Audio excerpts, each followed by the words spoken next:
Il est le roi des jokers.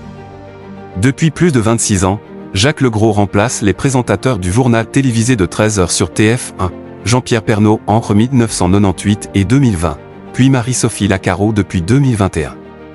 Mais bientôt, il faudra parler au passé. Car Jacques Legros l'officialise auprès de Ouest France, à 74 ans, il passe la main. Une décision prise librement et dont il parle avec émotion. Je sens que la dernière semaine, du 5 au 9 mai, sera difficile à gérer, prédit-il. Il est le roi des jokers. Depuis plus de 26 ans, Jacques Legros remplace les présentateurs du journal télévisé de 13h sur TF1, Jean-Pierre Pernaut entre 1998 et 2020, puis Marie-Sophie Lacaro depuis 2021. Mais bientôt, il faudra parler au passé. Car Jacques Legros l'officialise auprès de Ouest France, à 74 ans, il passe la main. Une décision prise librement et dont il parle avec émotion. Je sens que la dernière semaine, du 5 au 9 mai, sera difficile à gérer, prédit-il.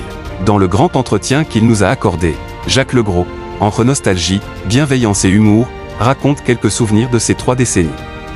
Et donne le nom de celle qui lui succédera, Isabelle Iturburu, 42 ans. La journaliste née à Pau, Pyrénées-Atlantiques, à quelques 1000 kilomètres des origines de Jacques Legros, Lapunois, Pas-de-Calais, qui avait quitté le groupe Canal+ en 2023, présente sur TF1 l'émission 50 minutes Inside et des événements sportifs.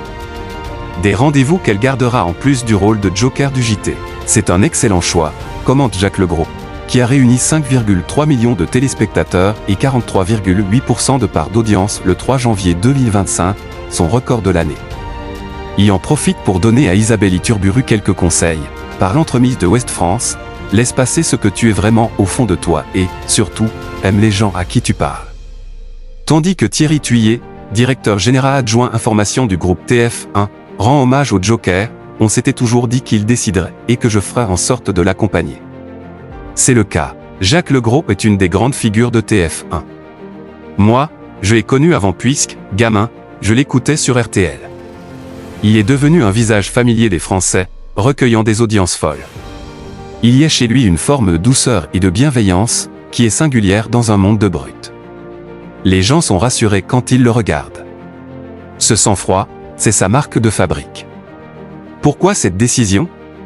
Ça n'a pas été facile de prendre cette décision. Ça faisait un moment que ça trottait dans ma tête. Je voulais avoir cette liberté de choix. Je ne voulais pas faire le journal de trop ou qu'on me suggère que c'était le moment de partir ou que moi-même je prenne moins de plaisir ou que je me sente moins à l'aise ou que je trouve ça plus dur de me lever le matin. Je ne voulais pas de tout ça, mais partir quand tout va plutôt bien.